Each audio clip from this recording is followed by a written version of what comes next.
All right, welcome to the Ironwood Strength Show. Today I'm going to cover. A couple weeks back, I had a episode called "Is It Cheating?"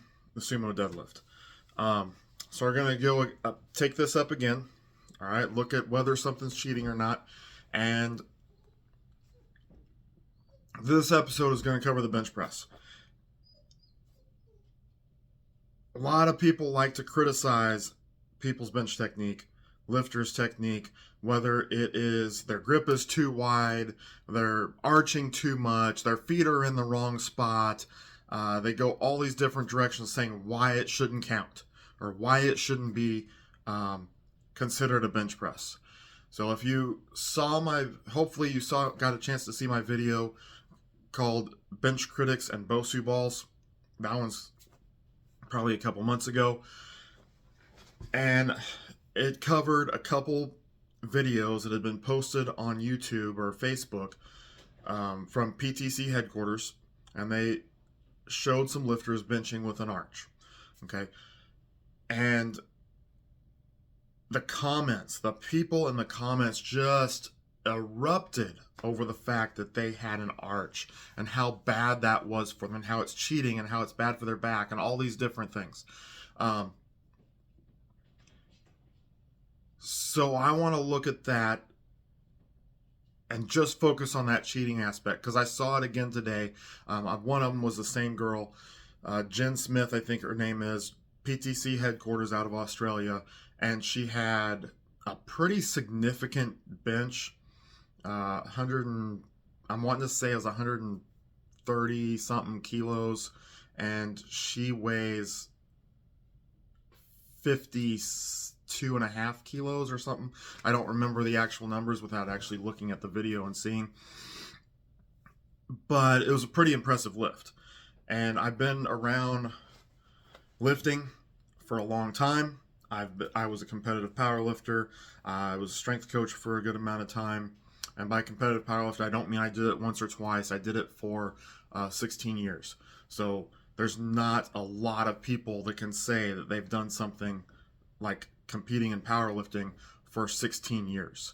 And yes, there are some out there, and I know people can point to that one person or that person, but there's once you get over 5 years, the number really gets cut down, and then over 10, it gets down a lot more. But anyway, let's just focus on that bench press and how is it cheating to have an arch? I can't see how it is, and I don't understand. Really, this comes from a very narrow-minded view of lifting. Well, you have to have your back perfectly flat on the bench. The bar has to travel X amount of distance. You have to do this and you have to do that. No. All right. First off, this girl is competing in powerlifting. So she has to follow the rules of the federation which she lifts in. This is the easiest way to say it's not cheating. And I'll go further than this. The rules state her feet have to stay on the floor and they can't move. Her hips have to stay on the bench. If they come off the bench, it's not a good lift. Some federations demand that your head stays on the bench. Others don't. Others say you can lift your head. So that wasn't an issue in this video because her head stayed on the bench. Some federations, I believe, this is a crazy one, talk about your shoulders have to stay in contact with the bench. Because people would roll their shoulders to try to bring the bar down lower and then heave it off. I don't see that as really being an issue anymore. You don't see a whole lot of that in competition. If they do, they just lift in their head. They're not getting their shoulders off the bench. So that's the rules as far as the body position. And then you look at your arms. You can only have your grip so wide. Now, this is a rule that I think is incredibly unfair because a 300-pound lifter has the same grip limits as a 100-pound lifter. Uh, the rings that are on the bar, that is the maximum legal grip. Those have to be covered up, or your hands have to be inside those rings. Okay, if they can see the ring in between your hands, then that's an illegal lift. So lifters, to optimize how much they can lift, are going to take every advantage possible. That means if having an arch gives them an advantage, then they're going to take an arch. If having their grip out wide, maximum legal grip, covering up the rings with that index finger, if that gives them an advantage, then they're going to do that. Okay? As long as it falls within the rules of that federation. Some federations have some differences, but as long as lifters fall within the guidelines of that federation, then they're not cheating. They're utilizing the rules to their advantage. That is smart. Okay. Other things, your feet. Some federations demand that your feet be perfectly flat on the floor. Others, as long as they stay planted, so you can be up on the ball of your foot. Which a lot of people that take an arch, not everyone, but a lot of people that take an arch like to have their feet tucked underneath them. I did the same thing when I was competing. I had my feet tucked. I had the ball of my foot driven into the floor. That prevented me from using my legs too much and bridging my hips up off the bench, because I had a big problem with that. But that gave me an advantage, and it allowed me to keep my hips on the bench. It didn't really do anything else for me. In fact, it took leg drive away from me. But it allowed me to stay within the rules by keeping my hips on the bench. So yeah, I had my feet tucked underneath me instead of out in front with my feet flat on the floor.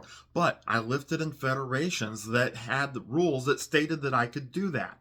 And we're sticking with, anything that fought with bench press and cheating. But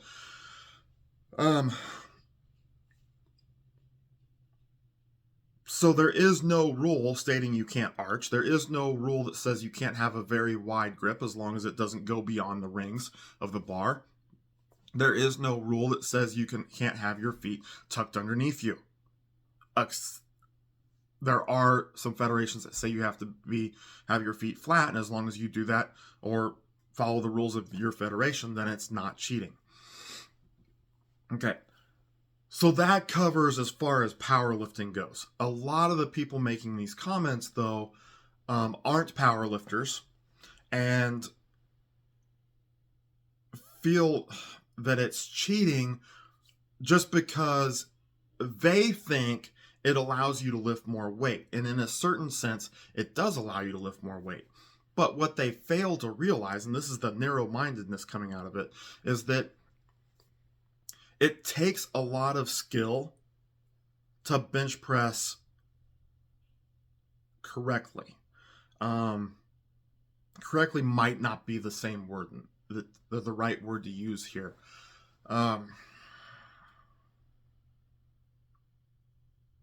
Good bench pressers have good technique. Uninformed lifters just do whatever happens. Okay? And that's where we need to get away from.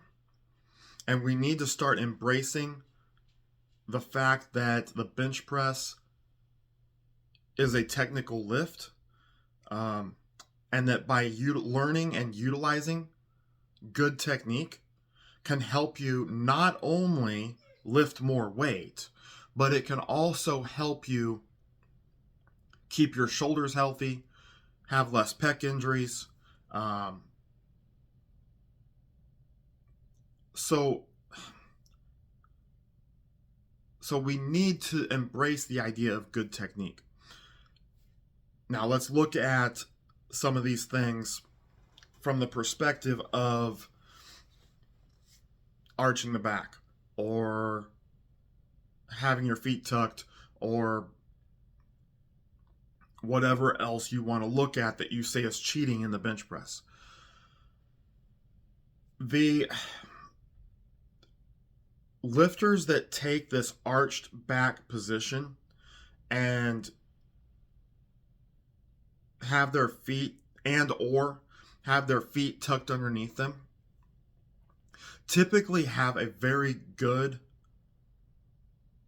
idea of technique, and they know how to utilize that technique. So what these lifters that are recreational athletes, essentially, that are claiming that it's cheating to arch, they should try it, okay? Because they believe that just arching is going to give them 100 more pounds on their lift. Well, that couldn't be the furthest thing from the truth. All right? First off, the first time you do it, you'll probably be lifting less than what you could how you normally bench. Second, it takes a while to learn that technique. Okay, it takes a while to develop your body and to develop your nervous system and your kinetic chain to develop to have a better bench press with that arch or with the feet tucked underneath. These things are not just do it and you get more weight. All right, you have to learn it. You have to practice it. So it actually takes a lot of work to make those things help you lift more weight. Now, you can also take the frame of mind or the perspective that says, okay, well, their technique allowed them to lift more weight, but are they actually stronger? That's a good debate, I think, because I don't believe just by changing your technique that you actually got stronger. You just learned how to utilize technique to your advantage. But over time, that technique may actually create more strength that in turn you would be stronger. But that's not necessary. I've heard this many times. I haven't experienced it necessarily myself, but I've heard this many times.